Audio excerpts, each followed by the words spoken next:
한국이 미국을 속였다는 말은 사실이 아니었습니다. 문제는 미국과 서구가 한국을 과소평가해 온 데 있었죠. 그날 싱가포르 안보회의에서 터진 한 문장은 워싱턴을 크게 흔들었고, 심지어 한국을 사실상 핵억지 파트너로 대우해야 한다는 말까지 나왔습니다. 한국은 동맹 뒤에 숨어있던 약소국이 아니라 스스로 힘을 완성한 동등한 파트너로 이미 변해 있었습니다.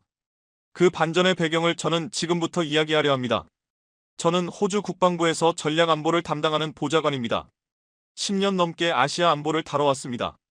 그날은 아시아 유럽 안보회의 둘째 날이었고, 프랑스 국방연구소의 피에르 뒤봉 박사가 발표 중이었습니다.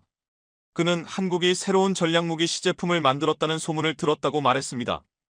회의장은 순간 고요해졌습니다. 저도 모르게 몸을 앞으로 숙였습니다. 뒤봉 박사는 흔들리지 않는 목소리로 말을 이어갔습니다. 그런 국가는 절대로 핵에 준하는 억지력을 가져선 안 된다고, 중견국이 그런 힘을 가지면 지역 질서가 흔들린다고 했습니다. 독일 연방군 대학의 한스러 교수가 바로 맞장구 쳤습니다. 핵 억지력은 강대국의 영역이며 한국 같은 나라가 그 힘을 가지면 통제할 수 없다는 논리였습니다. 영국 왕립방위연구소의 제임스 워커도 거들었습니다. 한국의 기술력은 인정하지만 핵 억지는 다른 차원의 문제이며 한국이 그 책임을 질 수 있겠냐는 의문이었습니다. 저는 속으로 한숨을 쉬었습니다. 또 시작이구나 싶었죠. 서구 전문가들이 가진 오래된 우월감, 한국을 여전히 보호받아야 할 나라로 보는 시선 말입니다. 바로 그때였습니다. 뒤쪽에서 누군가 손을 들었습니다. 독일 연방정보국의 클라우스 폰 슈타인베르크 국장이었습니다. 아시아 핵 문제의 유럽 최고 전문가였죠. 사회자가 마이크를 넘기자 그는 천천히 일어섰습니다. 표정은 매우 진지했습니다. 그는 한국이 이미 극초음속 해군 전력을 확보했다고 말했습니다. 폭탄 같은 선언이었습니다. 회의장에 있던 200명이 일제히 숨을 들이켰습니다. 저 또한 놀랄 수밖에 없었습니다. 그의 입에서 허튼 소리가 나올 가능성은 없었으니까요. 뒤봉 박사가 당황의 근거를 물었습니다. 슈타인베르크는 구체적 정보원을 밝힐 수는 없지만 세 곳에서 독립적으로 확인했다고 했습니다. 한국은 우리가 생각했던 것보다 훨씬 앞서 있었고 모두가 한국을 잘못 이해해왔다는 것이었습니다. 그러자 미국 대표석에서 로버트 헤인즈 차관보가 벌떡 일어났습니다. 말도 안 된다며 한국은 동맹이며 NPT 회원국이고 핵개발은 있을 수 없다고 주장했습니다. 하지만 슈타인베르크는 차분했습니다. 처음엔 그도 믿지 않았지만 증거가 너무 많았다고 말했죠. 한국의 미사일 전력, 극초음속 기술, 지하시설 확장, 모든 흐름이 같은 방향을 가리킨다고 했습니다. 헤인즈 차관보가 물었습니다. 물증이 있느냐고요? 그러자 슈타인베르크는 낮은 목소리로 말했습니다. 한 달 전 그들의 요원이 서울에서 한국국방과학연구소 핵심 인사를 만났으며 중요한 발언을 들었다고 말입니다. 그 자리에서 한국 연구자가 술김에 남긴 말은 단순한 농담이 아니었습니다. 이제 우리는 누구에게도 보호를 기대하지 않는다. 스스로 지킬 힘을 이미 갖췄다는 말이었습니다. 그 순간 회의장이 술렁이기 시작했습니다. 처음엔 한국을 가볍게 여기던 사람들의 얼굴에 미묘한 불안이 떠올랐습니다. 일본 방위성 대표가 조심스럽게 손을 들고 말했습니다. 그 말이 사실이라면 일본도 대응책을 마련해야 한다고요. 문제는 바로 거기서 시작됐습니다. 슈타인베르크는 고개를 끄덕이며 말했습니다. 한국이 핵 수준의 억지력을 갖추면 일본도, 대만도 움직일 것이고 동아시아 전체가 경쟁 국면으로 들어갈 거라고 했습니다. 그러자 중국 대표가 입을 열었습니다. 우리도 비슷한 정보를 갖고 있으며 한국이 어떤 준비를 하고 있는 건 분명하다는 말이었습니다. 제 머릿속은 복잡해졌습니다. 독일과 중국이 같은 정보를 공유하고 있다니 정말 한국이 우리 모두 모르게 그런 선택을 한 걸까요? 회의가 끝난 뒤 저는 슈타인베르크를 따로 찾아갔습니다. 호텔 라운지에서 커피를 마시던 그는 조용히 말했습니다. 서구는 한국을 너무 얕잡아봤다고, 한국은 전쟁의 상처를 잊지 않은 나라이며 다시는 무력하게 당하지 않겠다는 의지가 지금의 기술과 전력을 만든 것이라고 말이었습니다. 그는 이어 말했습니다. 미국이 제공하는 확장 억제는 영원하지 않다고, 트럼프가 주한미군 철수를 언급했을 때 한국인들이 뭘 느꼈을지 생각해보라고 했습니다. 아마 미국도 믿지 못하겠다는 결론에 도달했을 거라고 말했습니다. 저는 쉽게 반박할 수 없었습니다. 그의 말엔 분명한 현실이 담겨 있었으니까요. 무엇보다 한국은 이미 기술적 기반을 모두 갖추고 있었습니다. 반도체, 로켓, 원자력. 마음만 먹으면 무엇이든 만들 수 있는 나라였습니다. 그날 밤 저는 잠을 이루지 못했습니다. 만약 슈타인베르크의 말이 사실이라면 세계 질서는 완전히 새로 짜여야 했습니다. 한국이 핵억지력을 가진 세계가 열리는 셈이었으니까요. 회의 마지막 날 저는 결심했습니다. 진실이 무엇이든 반드시 확인하겠다고요. 워싱턴으로 돌아가는 즉시 과거 기록부터 철저히 살펴보기로 마음먹었습니다. 그 결정이 제 인생 전체를 바꿔놓게 될 줄은 그때는 꿈에도 몰랐습니다. 미국으로 돌아온 다음 날 저는 바로 랭글리에 있는 CIA 본부로 향했습니다. 지하 3층의 극동아시아 문서 보관실에서 답을 찾아야 했습니다. 혹시 한국의 과거 핵전력 시도가 어디엔가 기록되어 있을지도 모른다는 생각 때문이었습니다. 문서 보관실 담당자는 조지 머피라는 노인이었습니다.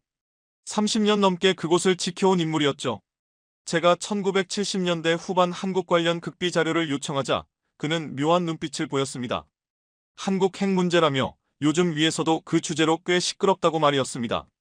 머피는 먼지 쌓인 철제 선반 사이로 저를 이끌었습니다. 구석에 낡은 금고를 열어 변색된 서류철 하나를 꺼냈습니다. 1979년 극비 문서라고 적혀 있었고 이름은 번개 프로젝트였습니다. 제 심장이 빠르게 뛰기 시작했습니다. 서류를 펼치자 충격적인 문장이 가장 먼저 보였습니다. 대한민국 극비 핵무기 개발 계획, 번개 프로젝트 현황 보고서. 날짜는 1979년 8월 15일. 박정희 대통령의 직접 지시가 담긴 문서였습니다. 1974년 인도가 핵실험에 성공하자 박정희가 극비리에 핵개발을 명령했다는 내용이 적혀 있었습니다. 문서를 더 넘기자 놀라운 내용이 이어졌습니다. 당시 한국 과학자들이 프랑스에서 재처리 시설을 들여오려 했고 캐나다에서는 중수로를 확보하려 했다는 기록이 있었습니다. 더 놀라운 부분은 개발 속도였습니다. 1978년까지 이미 우라늄 농축 기술의 상당 부분을 확보했으며 1981년이면 시제품 제작이 가능할 것이라는 전망까지 적혀 있었습니다. 그런데 1979년 10월 26일 박정희 대통령이 암살되면서 문서는 거기서 끊겨 있었습니다. 머피는 다른 서류철을 조용히 밀어주었습니다. 이번에는 카터 행정부의 대응 문서였습니다. 미국이 한국의 핵개발을 어떻게 차단했는지가 상세히 적혀 있었죠. 주한미군 철수 압박을 카드로 쓰고 프랑스와 캐나다에 외교적 압력을 넣어 기술 이전을 막았다는 내용이었습니다. 가장 인상적인 문장은 이것이었습니다. 한국의 핵개발 의지는 예상보다 훨씬 강력하다. 물리적 압박 없이는 중단시키기 어렵다. 저는 또 다른 문서들을 넘기다 한 문장에 눈이 멈췄습니다. 1979년 9월 CIA 서울 지부장이 본부에 보낸 전문이었습니다. 한국 과학자들이 플루토늄 추출에 성공했다는 정보, 그리고 박정희 대통령이 1982년까지 핵무기 5발을 목표로 하고 있다는 보고였습니다. 즉각적인 개입이 필요하다는 문장이 적혀 있었습니다. 머피는 한숨을 쉬며 말했습니다. 그때 미국이 엄청난 압박을 가했고 전두환 정권이 들어서면서 프로젝트는 공식적으로 폐기됐다고요. 하지만 저는 물었습니다. 정말 완전히 끝난 것일까요? 머피는 미묘하게 웃었습니다. 한국 사람들이 그렇게 쉽게 포기했겠냐고요? 기술과 지식은 사라지지 않는다고 누군가의 머릿속에 남아 계속 이어지는 법이라고 했습니다. 저는 1980년대 문서를 살펴봤습니다. 공식적으로는 핵개발이 중단된 것으로 되어 있었지만 이상한 점들이 보였습니다. 원자력 기술이 꾸준히 확장되고 미사일 개발에 집중하고 있다는 보고들이 이어졌습니다. 특히 1983년 문서에 이렇게 적혀 있었습니다. 국방과학연구소가 민간 연구로 위장해 우라늄 농축 연구를 지속 중이며 감시가 필요하다는 내용이었죠. 1985년 자료는 더욱 흥미로웠습니다. 한국이 대규모 지하 벙커 건설을 진행 중인데 목적이 명확하지 않다는 것이었습니다. 머피는 커피를 건네며 조용히 말했습니다. 자신은 한국이 진짜로 포기한 적이 없다고 생각한다고요. 겉으로는 멈춘 척했지만 실제로는 이어진 것 같다고 했습니다. 제가 이유를 묻자 그는 답했습니다. 1987년 민주화 이후에도 관련 예산이 계속 편성됐기 때문이라고. 이름만 바뀌었을 뿐 특수재료 연구나 신소재 개발 같은 항목으로 위장됐다는 설명이었습니다. 저는 1990년대 자료로 넘어갔습니다. 김영삼 정부 시절 문서에서 놀라운 대목이 나왔습니다. 1993년 북한 핵위기 당시 한국 정부 내부에서 독자 핵무장 재개의 논의가 있었고 김영삼 대통령이 직접 저지했다는 내용이었습니다. 그런데 그 다음 문서가 문제였습니다. 국방부와 국방과학연구소가 기초연구는 계속하기로 내부 합의를 했다는 내용이었습니다. 머피는 덧붙여 설명했습니다. 클린턴 정부가 북한과 제네바 합의를 맺었을 때 한국은 깊은 배신감을 느꼈다고요. 미국이 한국을 배제한 채 북한과 직접 거래했다고 생각했기 때문이었습니다. 2000년대 자료를 보자 상황이 더욱 뚜렷해졌습니다. 김대중, 노무현 정부 시절에도 극비 연구가 이어졌다는 정황들이 곳곳에 남아 있었고, 특히 2006년 북한의 1차 핵실험 직후 한국 내부에서 핵무장론이 급격히 힘을 얻었다는 기록도 보였습니다. 정부는 겉으로는 강하게 부인했지만 비밀 연구 예산이 3배로 늘었다는 기록이 남아 있었습니다. 머피는 마지막 파일을 제 앞에 조용히 밀어두었습니다. 2017년 트럼프 행정부 시절 문서였습니다. 트럼프 대통령이 주한미군 철수를 언급한 직후 한국이 극비 프로젝트를 가동했다는 정보가 적혀 있었고 코드명은 철벽이라고 되어 있었습니다. 구체적인 내용은 파악 불가라고 적혀 있었지만 단순한 준비 차원이 아니라 국가적 전략 전환을 의미하는 문장이었습니다. 저는 지금까지 확인한 모든 자료를 종합해 보았습니다. 한국은 1979년 무산 이후에도 포기한 적이 없었습니다. 겉으로는 눈치 보듯 수용하는 척하면서도 뒤에서는 40년이 넘는 시간을 꾸준히 쌓아온 것이었습니다. 머피는 서류를 정리하며 말했습니다. 한국인들은 끈질긴 민족이라고요. 일제강점기에 36년, 한국전쟁 3년, 그 모든 참혹함을 견뎌낸 사람들이라고 했습니다. 그런 나라라면 핵개발 정도는 충분히 해낼 수 있다고 말이었습니다. 저는 문서보관실을 나오며 확신을 얻었습니다. 슈타인베르크의 말은 허풍이 아니었습니다. 한국은 아주 오래전부터 조용히 준비해왔고 아마 지금은 실체를 완성해 놓았을지도 모른다고 느껴졌습니다. 그렇다면 현재 한국의 기술 수준은 어느 정도일까요? 그들이 정말 핵무기를 만들었을까요? 저는 최근 자료를 더 깊게 들여다봐야겠다고 결심했습니다. 다음 날 CIA 문서를 정리한 뒤 국방정보국 본부로 출근했습니다. 직속 상관인 브라이언 필립스 대령이 급히 절 부르더군요. 50대 중반의 노련한 정보장교답게 그는 표정 하나로 상황의 무게를 설명했습니다. 위넨에서 슈타인베르크를 만났다고 했지 한국 핵 문제 조사 중이라고 했습니다. 제가 맞다고 하자 그는 때마침 잘됐다는 듯 한 파일을 넘겼습니다. 한국이 작년 10월 1일 국군의 날에 공개한 현무 5미사일 자료였습니다. 공식 발표는 사거리 3,000km 이상, 탄두 중량 8톤에서 9톤, 정확도 5m 이내의 벙커버스터용 재래식 미사일이라는 설명이었습니다. 그러나 재원을 자세히 들여다보니 수상한 점들이 줄줄이 눈에 들어왔습니다. 첫째, 탄두 중량이 지나치게 컸습니다. 일반적인 벙커버스터는 2 내지 3톤이면 충분한데 9톤이라는 수치는 명백히 다른 목적을 의심케 했습니다. 둘째, 탄두 형상이 특이했습니다. 전형적인 관통형이 아니었고 거의 구형에 가까웠으며 특수 차폐 구조까지 갖추고 있었습니다. 핵탄두 보호용 설계와 상당히 유사했습니다. 셋째, 발사 준비 시간이 15분이라는 발표. 이는 사실상 선제 대응용 핵투발 플랫폼에서나 볼 수 있는 특징이었습니다. 제가 분석 결과를 정리하려던 순간 NSA에서 파견된 동료 사라 천이 찾아왔습니다. 한국계 미국인으로 신호정보 전문가인 그녀는 제가 현무 5을 분석 중이라는 걸 듣고 관련 파일을 가져왔다고 했습니다. 사라가 노트북을 열어 보여준 자료는 충격적이었습니다. 한국군 내부 통신을 감청한 내용이었는데 지난해 12월 합참과 미사일 사령부 사이에 암호 통신 여러 건에서 특수탄 장착 훈련이라는 표현이 반복적으로 등장했습니다. 그리고 그때마다 방사능 방호 장비 준비 지시가 함께 언급됐습니다. 제가 물었습니다. 방사능 방호 장비냐고요? 사라는 고개를 끄덕였습니다. 그것뿐만이 아니었습니다. 현무 5 발사 훈련이 이루어지던 날 해당 지역의 기상청 관측이 갑자기 중단되었습니다. 보통 핵실험 때에나 적용되는 조치였습니다. 저는 사라와 함께 더욱 세밀한 분석을 이어갔습니다. 위성 사진을 확대하자 현무 5이 배치된 지하사일로 주변으로 3중 차폐문, 방폭 구조물, 독립환기 시스템이 확인되었습니다. 모두 핵 저장 시설에서 나타나는 특징들이었습니다. 저는 다시 필립스 대령을 찾아가 분석 결과를 보고했습니다. 현무 5은 단순한 재래식 무기가 아니며 핵탄두 장착을 염두에 둔 설계라고 판단된다고 말이었습니다. 대령은 잠시 생각하더니 고개를 끄덕였습니다. 자신도 그렇게 보고 있다고 했습니다. 하지만 더 큰 문제가 있다며 다른 파일을 꺼냈습니다. 그가 다른 파일을 꺼냈습니다. 한국의 미사일 생산시설 정보였습니다. 한국이 현무 5을 얼마나 만들어놨는지 정확한 수치는 없지만 최소 30발 이상을 확보한 것으로 추정된다는 내용이었고 이동식 발사대도 20대가 넘는다고 적혀 있었습니다. 저는 놀라서 되물었습니다. 정말로 30발이나 된다고요?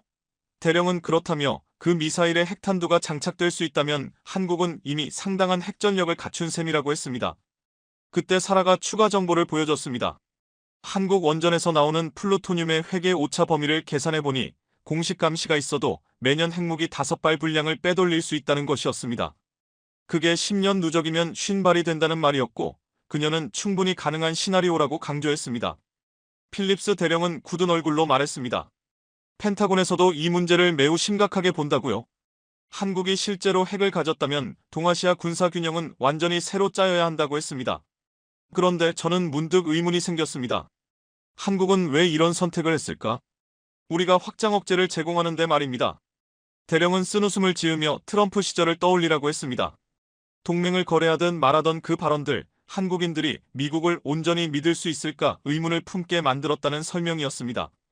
사라도 이어 말했습니다. 북한은 수십 발의 핵을 갖고 있는데 정작 공격받을 위험이 가장 큰 한국은 맨손이었으니 그들이 느낀 절박함을 이해해야 한다고 말했습니다. 그날 오후 저는 한국 전문가 폴 김 교수를 만났습니다. 70대 재미교포 학자인 그는 한국 안보를 오래 연구해온 인물이었습니다. 그는 제 질문을 듣자마자 고개를 끄덕였습니다. 한국의 핵개발 가능성은 충분하며 아니 이미 했을 가능성이 크다고 했습니다. 왜 그렇게 보느냐고 묻자 그는 한국 전쟁을 말했습니다. 유엔군이 밀리며 38선까지 후퇴했던 시기, 한국이 국가 소멸 직전까지 몰렸고 트루먼이 원자폭탄 사용까지 고려했다는 사실을 설명했습니다. 한국인들은 그 트라우마를 절대 잊지 않았다고 했습니다. 그는 이어 한국은 기술적으로 완전히 준비된 나라라고 말했습니다. 세계 최고 수준의 반도체 기술로 핵무기 제어 장치를 만들 수 있고 조선 기술로 잠수함 발사 플랫폼도 갖출 수 있으며 원전 기술로 핵물질 확보도 가능하다는 설명이었습니다. 그렇다면 언제부터 실개발이 시작됐다고 보느냐는 제 질문에 그는 2017년 북한의 6차 핵실험 직후라고 답했습니다. 문재인 정부가 평화를 강조했지만 뒤에서는 최악의 상황에 대비했을 것이라고 했습니다. 저는 다시 현무 5의 재원을 살펴봤습니다. 9톤 탄두, 3,000km 사거리. 이건 명백히 핵투발 수단이었습니다. 하지만 미사일만으로는 핵보유국이라 할 수 없습니다. 실제 핵탄두가 있어야 했습니다. 한국이 정말 그것까지 만들었을까요?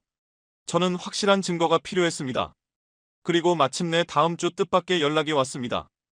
한국에 있는 CIA 현지 요원이 평택에서 누군가를 만나보라고 한 것입니다. 한국국방과학연구소 출신이라고만 했습니다. 저는 이틀 뒤 서울행 비행기에 올랐습니다. 인천에 도착하자마자 평택으로 향했고 미군 기지 근처의 작은 카페에서 그 남자를 만났습니다. 구석에 앉아있던 그는 60대 초반으로 보였고 단정한 정장 차림이었지만 어디선가 지친 기색이 비쳐 보였습니다. 그는 자신을 강 박사라고 부르라고 했습니다. 실명은 밝힐 수 없다는 말도 덧붙였습니다. 커피를 한 모금 마신 그는 조용히 말했습니다. 더 이상 비밀을 지키는 게 의미 없다고요. 곧 세상이 알게 될 테니까요. 제가 무슨 뜻이냐고 묻자 그는 한국이 이미 핵무기를 완성했다고 말했습니다. 코드명은 철벽.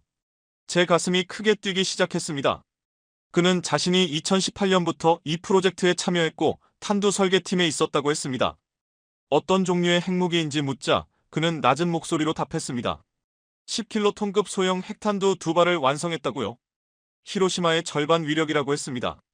크기는 축구공 정도로 작아서 현무 미사일은 물론 F-35 전투기에도 탑재가 가능하다고 했습니다. 저는 물었습니다. 정말로 작동하는 핵무기냐고요? 강 박사는 최근 임계 실험을 성공적으로 끝냈다고 했습니다. 실제 핵폭발 직전까지 가는 단계였고 그 과정은 수백 번 이상의 컴퓨터 시뮬레이션으로 검증했다고 말했습니다. 저는 믿기 어려웠습니다. 한국이 어떻게 핵물질을 확보했는지 물었죠. 국제감시가 엄격한데 가능하냐고 했습니다. 강 박사는 씁쓸하게 웃었습니다. 한국에 원전이 몇 기나 있는지 아느냐고 묻더군요. 24기라고 했습니다. 거기서 나오는 플루토늄 양은 엄청났고 모두 IAEA의 감시를 받긴 하지만 회계 오차라는 영역이 있다고 했습니다. 1%만 빠져나가도 매년 5발 분량이라는 설명이었습니다. 그래도 농축시설이 필요한데 그 부분도 준비돼 있었다고 했습니다.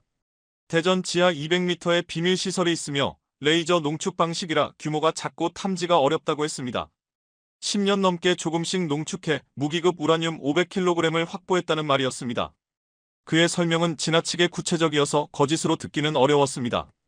왜 한국이 핵개발을 결심했는지 묻자 그는 잠시 침묵한 뒤 답했습니다. 2017년 트럼프가 한국을 떠날 수도 있다는 신호를 보냈고 그때 당시 대통령이 극비 지시를 내렸다고 했습니다. 준비하라고요. 평화주의자로 알려진 대통령이지만 실제로는 누구보다 현실적인 사람이었다고 했습니다. 북한과 대화하면서도 최악의 경우를 대비했다고 말했습니다. 그러면서 그는 스마트폰을 꺼내 한 장의 사진을 보여줬습니다. 흐릿했지만 둥근 금속체가 보였습니다. 저건 무엇이냐고 묻자 그는 한국이 만든 핵탄두 시제품이라고 말했습니다. 최근 자신이 직접 찍은 사진이라고도 했습니다. 저는 말을 잃었습니다. 실제 핵탄두 사진을 보게 될 줄은 몰랐습니다. 그는 한국 대기업들도 참여했다고 했습니다. 삼성은 반도체 칩을 제공했고 LG는 배터리를 만들었으며 현대는 특수 강제를 공급했다고 했습니다. 모두 민간 연구로 위장됐지만 실상은 핵무기 부품이었다는 설명이었습니다. 그들이 알고 했느냐고 묻자 최고 경영진 일부만 알고 있었을 것이라 했습니다.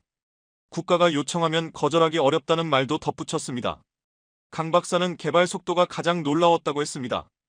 2018년 시작해 최근 완성됐는데 미국이 맨해튼 프로젝트에 새해가 걸린 걸 생각하면 한국은 현대 기술로 훨씬 빠르게 해낸 셈이라고 했습니다. 지금 핵탄두가 어디 있느냐고 묻자 그는 정확한 위치는 자신도 알 수 없지만 강원도 철원 지하 벙커, 계룡대 지하 시설, 제주 해군기지 아래에 분산돼 있을 거라고 했습니다. 저는 한국 정부 안에서 반대는 없었는지 물었습니다. 강 박사는 물론 반대가 있었다고 했습니다. 하지만 북한이 최근 전술핵 사용 독트린을 발표하면서 분위기가 달라졌고 여론도 우리도 준비해야 한다는 쪽으로 기울었다고 했습니다. 그는 시계를 확인하더니 자리에서 일어났습니다. 마지막으로 한마디만 하겠다고 했습니다. 한국의 핵은 방어용이며 먼저 사용할 생각은 없다고요. 그러나 공격받는다면 반드시 보복할 것이라 했습니다. 왜 이런 이야기를 제게 해주느냐고 묻자 그는 쓸쓸하게 웃었습니다. 자신도 나이가 많고 평생 나라를 위해 일했지만 마지막엔 인류에게 죄를 짓는 기분이 든다며 적어도 진실은 알려야 한다고 생각했다고 했습니다. 강 박사가 떠난 뒤 저는 한참 동안 자리에 앉아 있었습니다. 이제 확실했습니다. 한국은 진짜로 핵무기를 가진 나라였습니다. 그러나 핵탄두뿐이라면 억지력이 완성되지는 않았습니다. 그것을 목표까지 운반할 수단이 있어야 했습니다. 한국이 어떤 투발 수단을 준비했는지 알아야 했습니다. 평택을 떠나며 저는 다음 조사 대상이 분명해졌습니다. 한국의 극초음속 미사일 프로그램이었습니다. 그게 진짜 판도를 뒤집을 수 있는 요소였으니까요. 강 박사를 만난 다음 날 저는 오산 미군 기지로 향했습니다. 그곳에서 미공군 정보 분석관 톰 리처드슨 소령을 만나기로 했습니다. 그는 10년 넘게 한국의 미사일 개발을 추적해온 전문가였습니다. 기지의 보안 회의실에서 리처드슨 소령은 충격적인 영상을 보여줬습니다. 작년 11월 동해상에서 포착된 장면이었고 한국이 극초음속 비행체를 시험하는 모습이었습니다. 화면 속에는 믿기 어려운 현상이 펼쳐지고 있었습니다. 하늘을 가르는 섬광 같은 물체가 믿기 어려운 속도로 미끄러지듯 이동하고 있었습니다.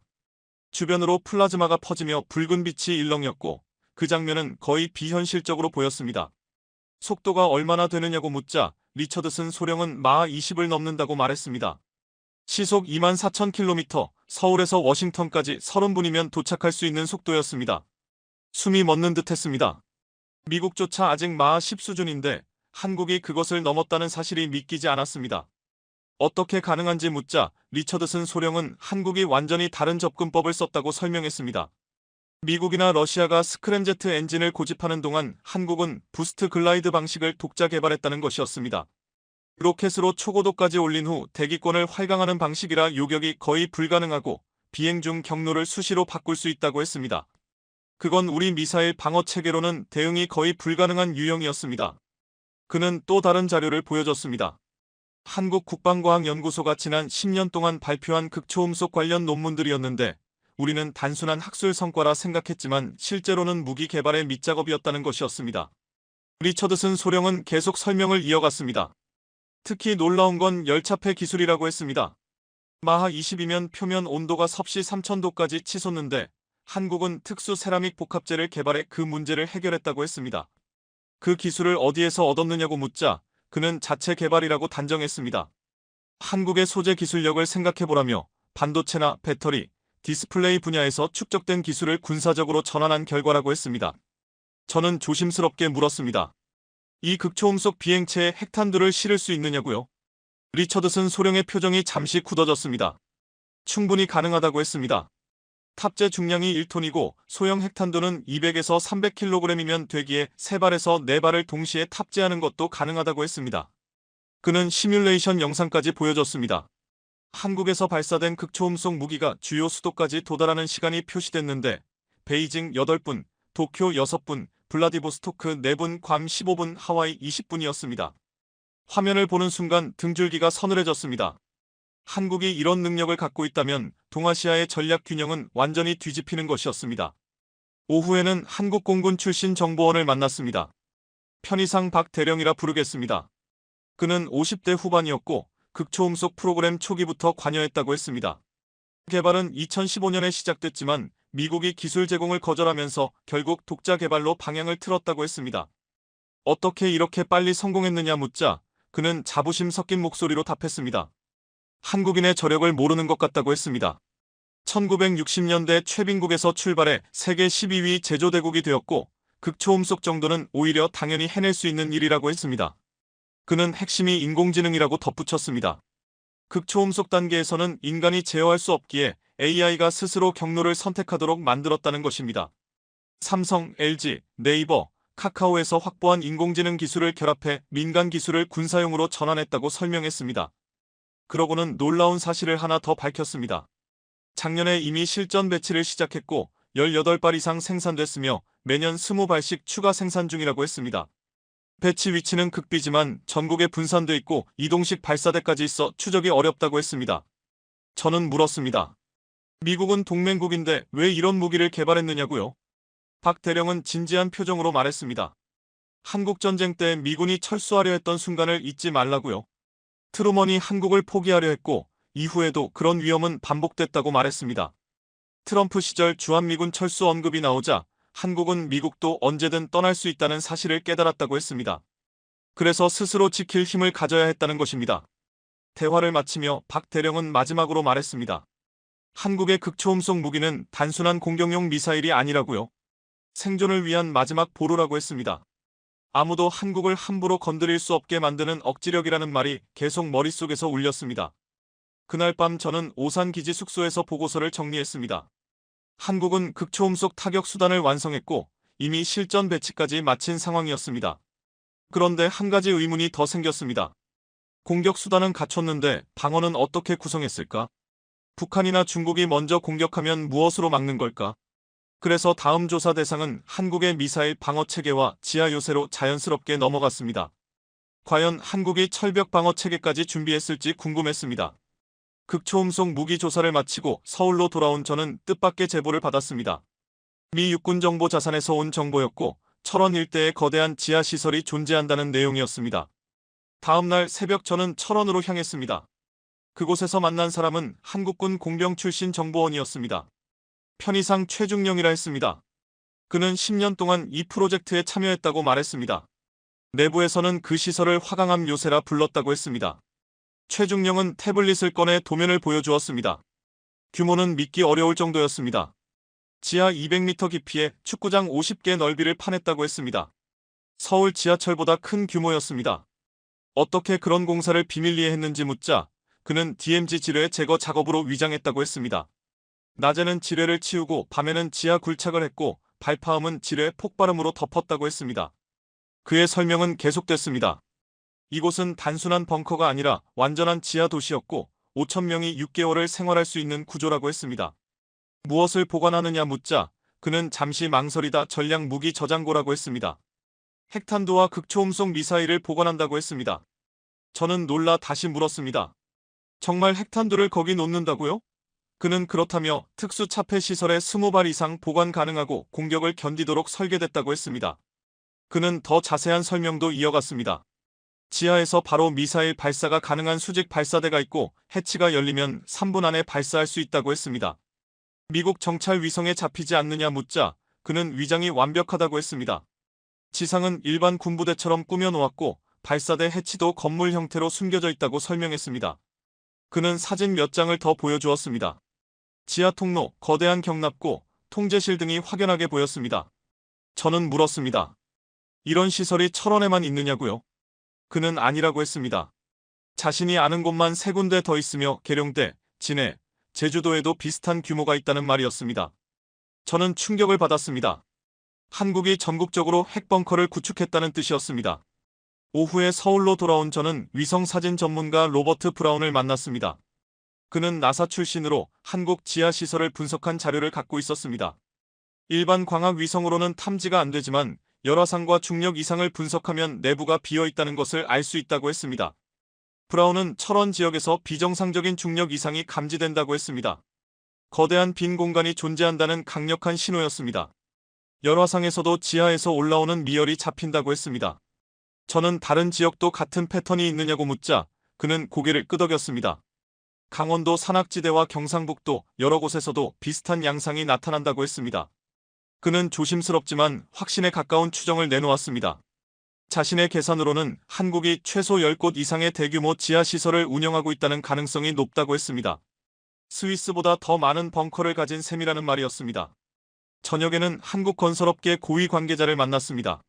그는 대형 건설사 임원으로 정부 프로젝트에 여러 번 참여했다고 했습니다.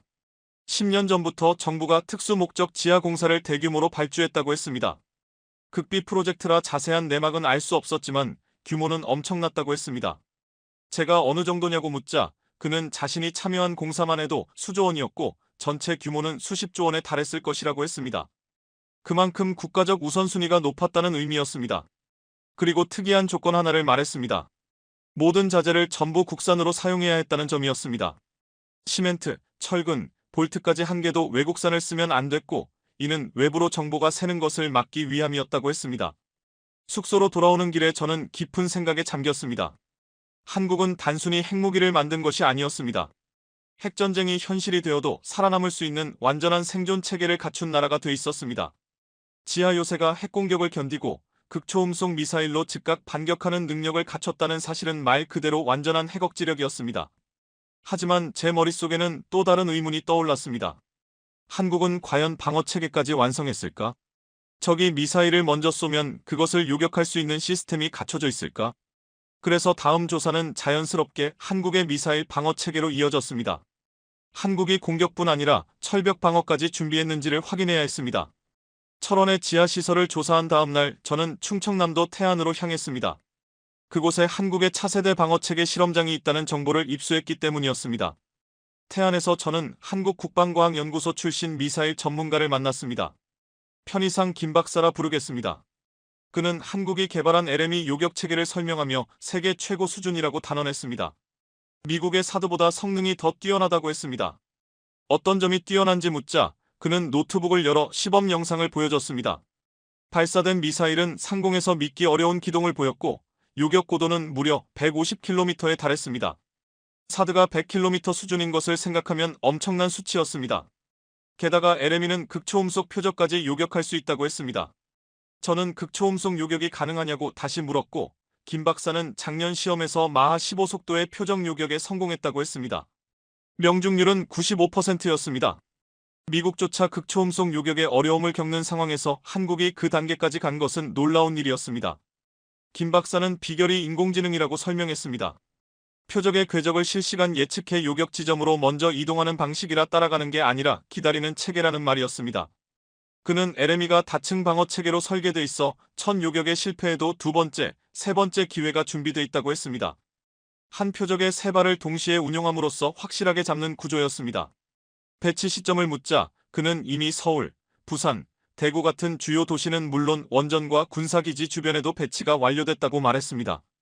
오후에는 미 공군 미사일 방어 전문가 마크 앤더슨 중령을 만났습니다. 그는 한국의 방어망을 높게 평가하며 패트리엇, 천궁, LME가 유기적으로 연결된 방패망을 갖췄다고 말했습니다. 실제 시뮬레이션에서는 북한이 미사일 100발을 동시에 발사해도 90발 이상 요격 가능하다는 결과가 나왔습니다. 사실상 뚫기 어려운 방패였습니다. 앤더슨 중령은 한국이 레이저 무기까지 개발 중이라고 알려주었습니다. 지금은 드론과 소형 표적용이지만 머지않아 탄도미사일까지 요격할 수준으로 갈 것이라고 했습니다. 저는 한국방위산업체 관계자도 만났습니다.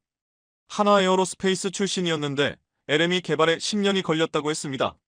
처음에는 미국 기술 도입을 시도했지만 핵심 기술을 제공받지 못해 결국 독자 개발로 전환했다고 했습니다. 과정이 쉽지 않았지만 한국의 IT 기술이 큰 힘이 됐다고 했습니다. 레이더는 삼성, 컴퓨터는 LG, 소프트웨어는 네이버가 맡았고 민간 기술이 군사용으로 전환되며 완성됐다고 했습니다. 그는 자부심을 숨기지 않았습니다. 한국이 공격과 방어를 모두 확보함으로써 진정한 의미의 자주방어 능력을 갖추게 됐다고 말했습니다. 저녁에 서울로 돌아오며 저는 전체 그림을 정리했습니다. 핵탄두, 극초음속 운반체, 지하 요새, 그리고 철벽 방어 체계.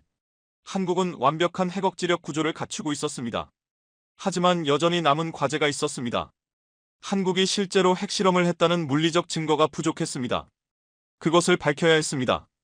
LM이 조사를 마친 다음 주 뜻밖의 정보가 도착했습니다. 미 해군 태평양 함대 정보부에서 온 자료였고 제주도 남방 해역에서 이상 징후가 있었다는 보고였습니다. 저는 과역에 있는 태평양 해저 감시 시스템 센터를 방문해 음향 분석관 브라이언 존슨 소령을 만났습니다. 그는 작년 11월 28일 새벽 3시 42분 제주 남방 400km 해역에서 이상 음향을 포착했다고 했습니다.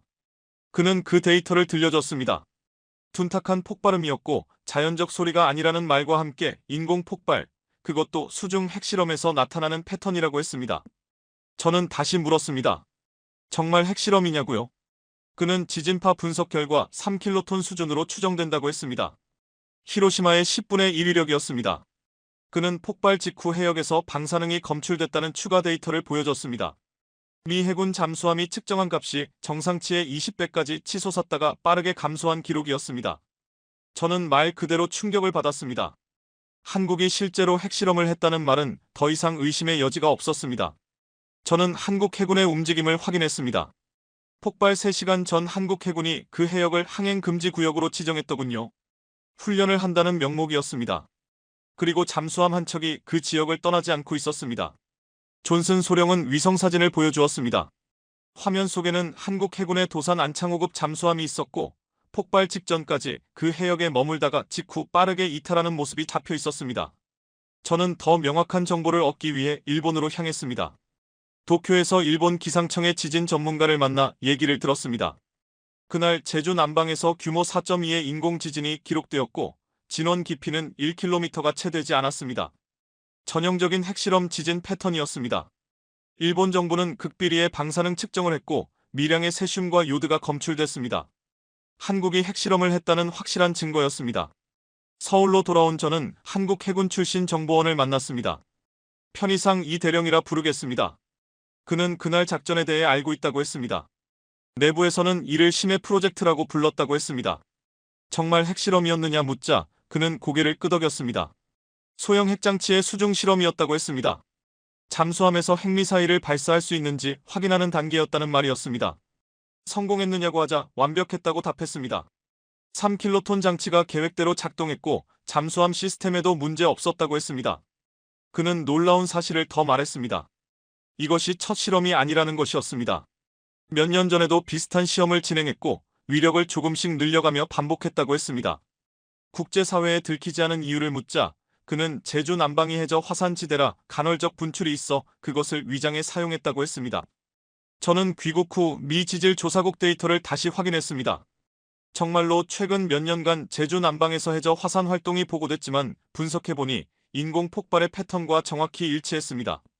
저는 CIA 핵확산 전문가인 마틴 글로버와 화상회의를 진행했습니다.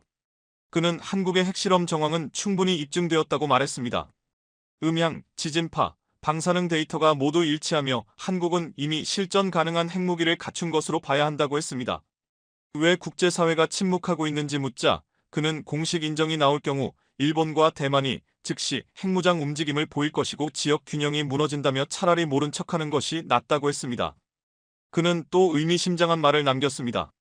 미국 정부도 어느 정도는 예상했을 것이라고 한국의 기술력과 안보 환경을 보면 그 선택은 자연스러웠을 것이라고 말했습니다. 저는 제주 남방 핵실험 조사를 마치며 확신했습니다.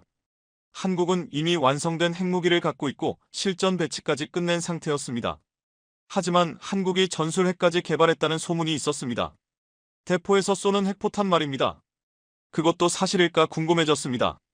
그래서 한국의 전술무기 개발을 확인하기로 했습니다. 경기도 포천의 한국군 포병훈련장 인근에서 중요한 제보자를 만났습니다. 한국 육군 포병 출신의 정 대령이었습니다. 그는 K9-3 자주포 개발에 직접 참여했다고 했습니다. K9-3는 겉으로는 기존 자주포와 큰 차이가 없어 보였지만 내부에는 특별한 기능이 숨겨져 있다고 했습니다. 무엇인지 묻자 그는 스마트폰으로 사진을 보여줬습니다.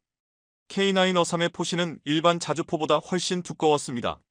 특수 강화 포신으로 일반 포탄보다 3배 높은 압력을 견뎌야 한다고 했습니다. 이유가 무엇인지 묻자 그는 고개를 끄덕였습니다. 5.5킬로톤급 초소형 핵포탄을 발사할 수 있다고 했습니다. 사거리는 50km, 5m 오차 범위 내라는 설명이었습니다. 저는 말문이 막혔습니다. 대포로 핵을 쏜다는 것이 가능한가 싶었습니다. 그는 한국의 나노 기술이 핵심이라고 했습니다. 삼성의 반도체 기술을 활용해 초소형 기폭 장치를 만들었고 포탄 크기가 축구공보다 약간 큰 정도라고 했습니다. 정대령은 훈련 영상을 보여줬습니다. K9 어삼과 연속으로 포탄을 발사하는 장면이었고 분당 발사가 가능해 이론적으로는 1분에 5킬로톤의 파괴력을 투사할 수 있다고 했습니다. 적 사단 하나를 순식간에 지울 수 있는 화력이었습니다. 이미 실전 배치되었느냐 묻자 그는 그렇다고 했습니다. 작년부터 전방 사단마다 1개 대대씩 배치되어 총 100문 이상이 운용 중이라고 했습니다. 저는 미 육군 포병 전문가 톰 윌슨 중령과 통화해 확인했습니다. 한국의 K9 어삼 말입니까? 우리도 관심 있게 지켜보고 있습니다. 일반적인 자주포로 보기엔 지나치게 높은 사양이라 단순한 재래식 무기일 리 없다고 판단하고 있습니다. 핵포탄 운용 가능성에 대해 묻자 미국 전문가들은 충분히 가능하다고 했습니다. 한국의 기술력이라면 오래전 미국이 만들었던 W48급 초소형 핵포탄도 구현할 수 있다는 것이었습니다. 정대령은 마지막으로 더 중요한 정보를 알려줬습니다. K9 어삼은 이동하면서도 사격이 가능하다는 것이었습니다. 시속 40km로 주행하면서도 핵포탄을 발사할 수 있어 위치가 노출되기 전에 타격 후 즉시 이동하는 방식이라는 설명이었습니다. 한국이 전술핵까지 완성했다는 사실은 저에게 또 한 번의 충격이었습니다. 전략핵과 전술핵을 모두 갖춘 완전한 핵무장 국가라는 뜻이었습니다. 그런데 거기서 끝이 아니었습니다. K9 어삼 조사를 마친 뒤 저는 또 하나의 놀라운 정보를 들었습니다. 한국의 천무 다연장 로켓 시스템 역시 핵탄두 장착이 가능하다는 말이었습니다. 경기도 안양의 한 폐쇄구역에서 만난 정보원은 한국미사일사령부 출신이었고 편의상 송중령이라 했습니다. 그는 천무이가 겉으로는 재래식 다연장 로켓이지만 실제로는 전술 투발 플랫폼이라고 했습니다. 송중령은 태블릿을 열어 천무이의 재원을 보여줬습니다. 로켓 한 발의 탄두 중량이 500kg으로 소형 핵탄두를 실을 수 있는 크기였습니다. 동시에 몇 발을 쏠 수 있는지 묻자 그는 한 대당 40발이라고 말했습니다. 6대가 일제히 사격하면 240발이 한꺼번에 날아가는 셈이었습니다. 각각 300톤급 초소형 핵탄두를 장착하면 총 72킬로톤의 파괴력이 나오는 구조였습니다. 히로시마급 핵폭탄 여러 개를 동시에 폭발시키는 것과 다름없는 위력이었습니다. 사거리는 공식적으로 290km지만 실제로는 400km까지 도달 가능해 서울에서 평양과 신의주까지 타격할 수 있다고 했습니다. 송중령은 작년 훈련 당시 촬영된 영상을 보여줬습니다. 수십 대의 천무가 일제히 로켓을 쏘아 올리자 하늘이 불빛으로 뒤덮였습니다. 그는 그 훈련에서 특수장비가 동원됐고 핵 관련 대비 절차가 암시됐다고 말했습니다. 저는 이 정보를 미군 정보 분석관과 공유했습니다. 그는 이미 비슷한 내용의 정보를 확보하고 있었습니다. 천무 운용 지역 주변에는 특수 저장고가 설치되어 있고 3중 차폐 구조의 무장경비가 상시 배치되어 있으며 일반 탄약고와는 전혀 다르다고 했습니다. 오후에는 한국방위산업체 관계자도 만났습니다. 그는 천무이 개발 초기부터 특수 탄두 장착 가능성을 염두에 두고 설계했다고 했습니다. 탄두부 구조가 모듈식이라 교체가 쉽고 정부가 미래 확장성을 고려하라는 지침을 내렸다고 했습니다. 그는 또 천무 생산 라인이 현재 24시간 가동 중이며 매달 20대씩 생산 중이라고 말했습니다. 이미 200대 이상이 배치되었을 것이라고 했습니다. 저는 천무이의 실제 화력을 계산해봤습니다. 200대가 동시에 사격하면 8,000발의 로켓이 쏟아지는 셈이었고 그것이 모두 핵탄두라면 상상조차 하기 어려운 파괴력이었습니다. 송중령은 마지막으로 이렇게 말했습니다. 천무는 한국의 최후 보루이며 서울이 핵공격을 당하는 상황이 오면 즉각 보복할 것이고 적국의 주요 도시 여러 곳을 동시에 타격할 수 있다고 했습니다. 한국은 이제 완전한 핵운용 체계를 갖춘 셈이었습니다. 지상, 해상, 공중 투발 능력을 모두 확보한 완성형 구조였습니다. 저는 이 정도 능력을 갖춘 한국에 대해 국제사회가 어떻게 평가하는지 알아보기로 했습니다. 첫 번째 행선지는 이스라엘이었습니다. 핵 문제에 가장 민감한 국가이기 때문입니다. 텔아비브에서 만난 사람은 모사드 출신 아론 레비였습니다. 그는 은퇴 후 민간 컨설턴트로 일하고 있다고 했습니다. 한국의 핵 보유 여부를 묻자 그는 이미 몇 년 전부터 알고 있었다고 말했습니다. 어떻게 알았는지 묻자 레비는 이스라엘과 한국은 유사한 처지라며 주변에 적대국이 많아 생존이 가장 큰 목표라는 점도 비슷하다고 했습니다. 그는 몇 년 전 한국 과학자들이 비밀리에 이스라엘을 방문했다고 했습니다.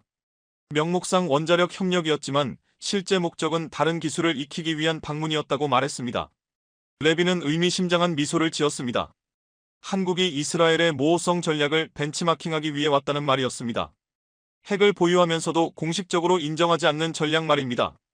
이스라엘이 실제로 기술을 제공했느냐고 묻자 그는 직접적인 지원은 없었다고 했습니다. 다만 자신들이 축적해온 경험, 국제 압력을 어떻게 비켜가며 핵 능력을 유지하는지에 대한 노하우는 충분히 공유했다고 말했습니다. 그날 저녁 저는 이스라엘 국방부 관계자를 비공식적으로 만났습니다. 그의 말에 따르면 이스라엘 정부는 한국이 이미 10발에서 20발 사이의 핵무기를 갖고 있다고 평가하고 있었습니다. 왜 국제사회가 이를 문제 삼지 않느냐고 묻자 그는 한국이 매우 영리하게 움직였기 때문이라고 했습니다. 이스라엘처럼 공식 선언을 하지 않으면 국제법 위반이 아니며 그레이존에 머물 수 있다고 설명했습니다. 그는 솔직히 이스라엘은 한국의 핵무장을 환영한다고 덧붙였습니다. 중국을 견제하는 데 도움이 되고 민주주의 국가가 힘을 갖는 것은 나쁜 일이 아니라는 말이었습니다. 다음 날 저는 히브리 대학의 핵정책 전문가 다비드 코엔 교수를 만났습니다. 그는 한국의 핵개발이 교과서적이라고 평가했습니다. 단계별로 은밀하게 동시에 효율적으로 진행됐다는 것이었습니다. 어떤 점이 가장 인상적이냐 묻자 그는 기술 자립도를 꼽았습니다. 한국은 외부 의존 없이 거의 모든 기술을 자체적으로 확보했고 반도체, 로켓, 원자력 기술을 갖춘 나라이기에 가능한 작업이었다고 설명했습니다. 코엔 교수는 한국이 이스라엘보다 유리한 위치에 있다고 분석했습니다. 경제력도 크고 기술력도 강하며 국제적 이미지 또한 좋아 핵보유국이 되었을 때의 부담이 상대적으로 적다는 말이었습니다. 그럼에도 공개하지 않는 이유를 묻자 그는 일본이 즉시 핵무장을 시도할 것이고 동북아 전체가 핵경쟁에 빠지기에 한국도 이를 원하지 않을 것이라고 했습니다. 이스라엘에서의 조사를 마친 저는 국제정보사회가 이미 한국의 핵보유를 기정사실로 받아들이고 있음을 확신했습니다. 단지 아무도 공식화하지 않을 뿐이었습니다. 저는 도쿄로 이동했습니다. 한국의 핵무장을 가장 민감하게 받아들일 나라는 일본이었기 때문입니다. 도쿄 시내 호텔에서 일본 방위성 정보본부 출신 다나카 겐지를 만났습니다. 그는 한국의 핵보유는 일본에게 악몽과 같다고 했습니다. 역사적 갈등이 남은 나라가 핵까지 갖게 됐기 때문이었습니다.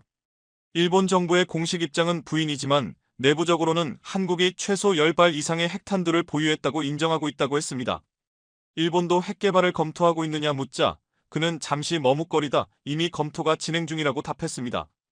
핵 잠재력 프로그램이라는 이름으로 6개월이면 핵무기를 만들 수 있는 준비를 하고 있다고 했습니다. 그는 일본 정부 내부 보고서를 보여줬습니다. 한국의 핵미사일이 도쿄를 겨냥하고 있고 비행시간은 6분, 요격 가능성은 10% 미만이라는 분석이었습니다. 한국이 일본을 공격할 이유가 있느냐고 묻자 그는 평시에는 없지만 독도나 역사 문제로 갈등이 깊어지면 가능성이 생길 수 있다고 했습니다. 오후에는 도쿄 대학 군사 전문가 사토 교수를 만났습니다.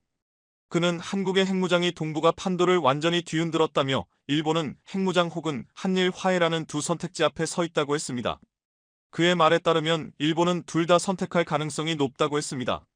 겉으로는 한국과 협력하면서도 뒤에서는 핵 개발을 준비하는 방식이라는 것입니다. 사토 교수는 작년 한일 정상회담에서 한국 대통령이 일본 총리에게 우리는 과거가 아니라 미래를 위한 힘을 준비했다고 암시했다는 흥미로운 이야기를 들려줬습니다. 일본 총리는 이를 핵능력 시사로 받아들였고 그래서 관계 개선에 속도를 냈다는 설명이었습니다. 한국을 적으로 만들 수 없기 때문입니다. 그날 밤 저는 일본 자위대 고위 장교를 비공식적으로 만났습니다.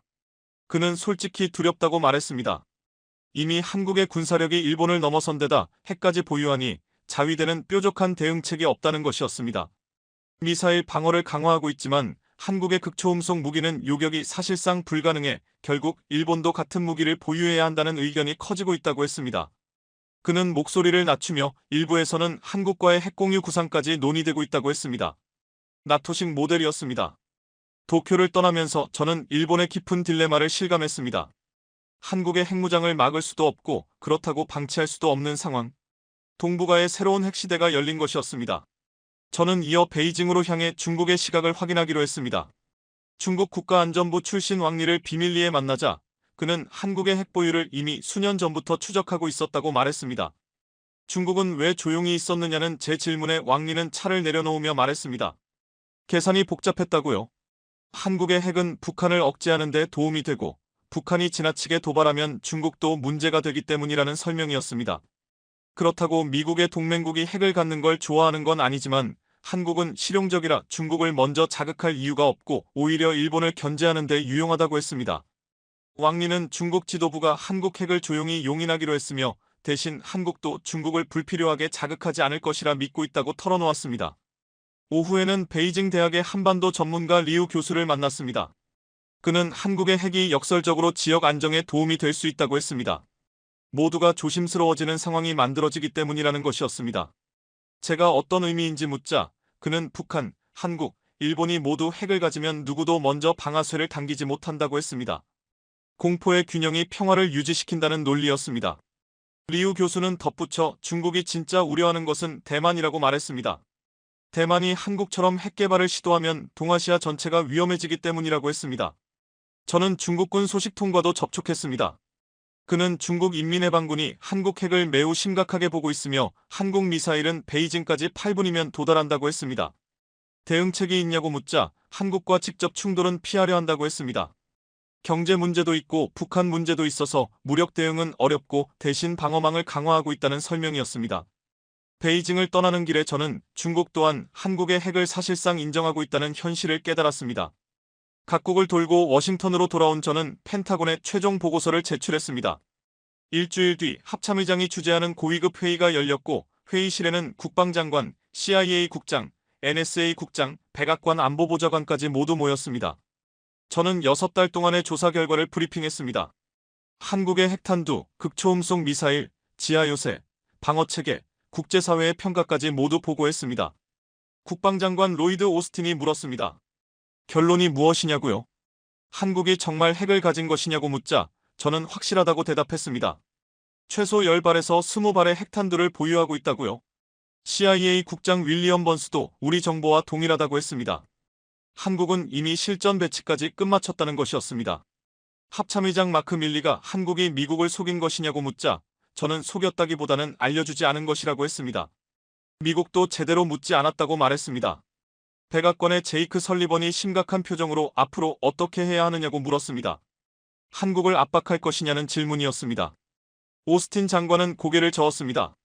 이미 기정사실이 되었고 압박하면 오히려 관계만 악화된다고 했습니다. 번스 국장이 현실적 제안을 냈습니다. 한국을 사실상의 핵보유국으로 인정하되 공식화는 하지 말자는 것이었습니다. 이스라엘 방식이라는 설명이었습니다. 일본은 어떻게 하느냐는 질문이 나왔고 오스틴은 일본까지 핵무장이 진행되면 중국이 절대 가만히 있지 않을 것이라며 반드시 막아야 한다고 했습니다. 설리번이 결론을 내렸습니다. 한국의 핵보유를 암묵적으로 인정하고 대신 확산 방지 협력 체계를 구축하자는 것이었습니다. 회의 후 오스틴 장관이 저를 따로 불러 수고했다며 말했습니다. 한국을 완전히 재평가해야 할 것 같다고요. 어떻게 재평가할 것이냐 묻자 그는 한국을 더 이상 주니어 파트너로 볼 수 없으며 동등한 동맹으로 대해야 한다고 말했습니다. 며칠 뒤 미국 대통령이 한국 대통령과 통화를 했습니다. 공식적 발표는 한미동맹 강화였지만 실상은 한국의 새로운 지위를 인정하는 신호였습니다. 펜타곤은 내부 문서에서 한국을 준 핵보유국으로 분류하기로 했습니다. 외부에는 드러나지 않지만 사실상 인정한 것입니다. 미국도 새로운 현실을 받아들였습니다. 한국은 더 이상 보호받아야 할 국가가 아니라 스스로를 지킬 수 있는 강국이 된 것이었습니다. 펜타곤 회의가 끝난 지 일주일 뒤 저는 다시 서울로 향했습니다. 이번에는 공식 자격으로 한국 정부의 핵심 당국자를 만나기 위해서였습니다. 용산 대통령실 인근 비공개 장소에서 한국 국가안보실의 고위 관계자를 만났습니다. 그는 대통령의 최측근 참모였습니다. 미국이 상황을 파악한 것 같다고 그는 조용히 말했습니다. 부인하지도 인정하지도 않는 모호한 태도를 유지한 채였습니다. 왜 이런 길을 선택했느냐 묻자 그는 창밖을 바라보며 대답했습니다. 1950년 6월 25일을 기억하십니까? 그 새벽 북한군이 남하했을 때 우리는 완전히 무력했습니다. 미군은 일본에 있었고 우리에게는 제대로 된 장비도 없었습니다. 그는 말을 이었습니다. 사흘 만에 서울이 무너졌고 결국 낙동강까지 밀렸습니다. 그때 한국 국민이 어떤 마음이었는지 아십니까? 두 번 다시 그런 굴욕을 겪지 않겠다는 결심이었습니다. 저는 물었습니다. 그래도 결국 미국이 지켜주지 않았느냐고요? 그가 씁쓸하게 웃었습니다.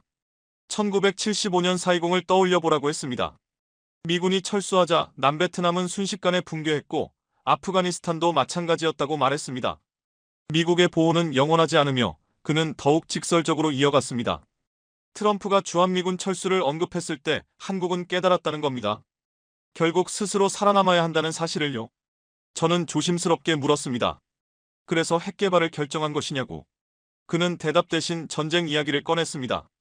한국전쟁 당시 미군이 3만 3천 명을 잃은 것은 고맙지만 한국군은 13만 명이 전사했고 민간인은 100만 명이 넘게 죽었다는 것입니다.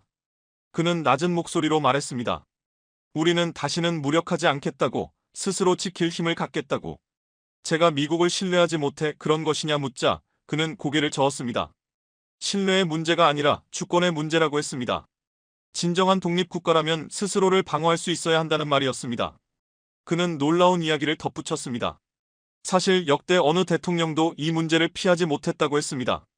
박정희부터 전두환, 노태우, 김영삼, 김대중, 노무현, 이명박, 박근혜, 문재인까지 모두 핵옵션을 검토했다는 겁니다. 제가 왜 지금이냐고 묻자 그는 기술이 준비됐고 국제 환경이 허용했으며 국민 여론도 이미 지지했다고 설명했습니다. 최근 조사에서 71%가 독자 핵무장을 찬성했다는 것이었습니다. 그는 한국의 전략을 분명히 했습니다. 먼저 핵을 쓰지는 않겠지만 공격받으면 반드시 보복할 것이며 이것이 한국의 억지력이라고 했습니다. 국제 제재가 두렵지 않느냐 묻자 그는 공식 선언만 하지 않으면 된다고 말했습니다. 이스라엘 방식의 모호성 전략이라는 것이었습니다. 대화의 마지막에서 그가 한 말이 특히 기억에 남았습니다. 한국은 70년 만에 진정한 주권국이 되었고 이제는 스스로 운명을 결정할 수 있다는 말이었습니다. 미국은 여전히 중요한 동맹이지만 더 이상 보호자는 아니며 이제는 동등한 파트너라는 것이었습니다. 용산을 떠나는 길에 제 마음은 복잡했습니다. 약간의 배신감도 있었지만 동시에 이해되는 부분도 있었습니다. 한국 입장에서는 이 선택이 당연했을지도 모릅니다. 그날 밤 남산에서 서울의 야경을 내려다보았습니다. 반짝이는 불빛 아래 예전 잿더미였던 도시가 세계적인 대도시로 변했고 그 나라는 핵무기까지 가진 강국이 되어 있었습니다. 스스로의 힘으로 스스로를 지킬 수 있는 나라가 된 것이었습니다. 한국의 선택이 옳았는지는 결국 역사가 판단하겠지만 하나는 분명했습니다. 세계 질서는 이미 바뀌었다는 사실입니다. 한국이 핵을 가진 시대가 도래한 것입니다. 모든 조사를 마치고 귀국하기 전 마지막 날 저는 새벽에 다시 남산에 올랐습니다. 서울 전경이 한눈에 펼쳐졌고 동이틀 무렵 도시가 서서히 깨어났습니다. 한강은 금빛으로 빛났고 고층 빌딩들은 햇살을 받아 눈부셨습니다. 너무나 평화로운 아침이었습니다. 불과 반년 전만 해도 저는 한국을 미국의 보호가 필요한 동맹으로 보았지만 이제는 아니었습니다. 한국은 스스로를 지킬 수 있는 강국으로 변해 있었습니다. 70년 전 완전히 파괴되었던 이 도시는 이제 세계 12위 경제대국, 기술 강국, 문화 강국, 그리고 핵보유국의 수도가 되었습니다. 한국인들의 저력은 놀라웠습니다. 일제강점기 36년, 한국전쟁 3년, 군사독재 30년을 견뎌냈고 민주화와 경제 기적을 동시에 이루어냈습니다.